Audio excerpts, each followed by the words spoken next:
With the real flow, signing out ES News, Ande Emilio, NY.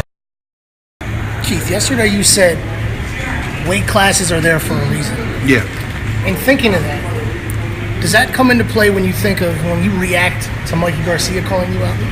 Definitely, man. Definitely, but what can I say, man? When I wasn't at the top, I was calling out everybody at the top. Now that I'm at the top, my name pops up in a lot of people's mouth, and that's just what happens when you hold two belts. He said he wants to make a big statement, this, that. Obviously, he's got some great fights coming up in a lower weight class.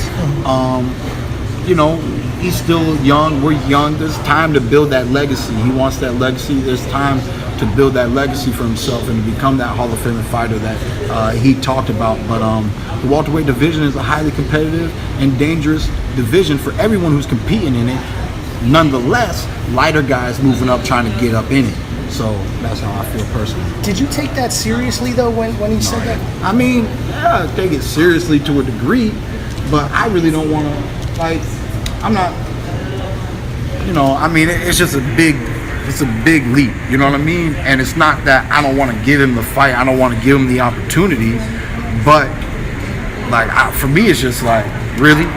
Because I just don't even see that happening, And then when I do my job and I get the victory, well, that's what Thurman was supposed to do, why did they make that fight? Blah, blah, blah, blah, blah.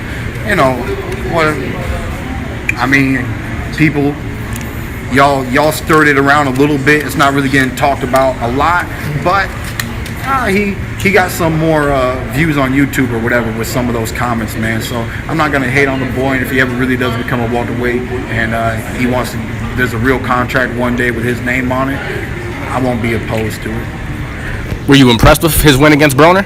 Nah, I wasn't impressed with his win against Broner. It was some basic style boxing. Broner has a bad habit of making fights look like sparring sessions.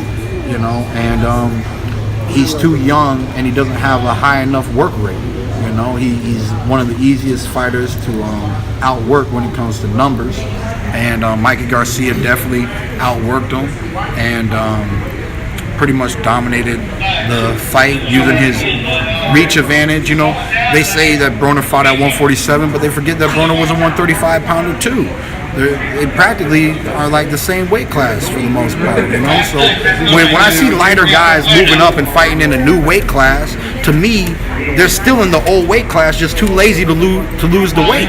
You know what I mean? So I don't look at it at a 140 fight or, like let's just say if, for example, Devin Alexander fought Timothy Bradley at 147, right? But to me, when I watched the fight, it was two 140-pounders fighting each other. I don't care what contract they had the fight at. What I care about is the roots and the history of what division they originated at and where they got their real celebrity status at. So that's just how I feel. It's a personal thing, but that's how I am.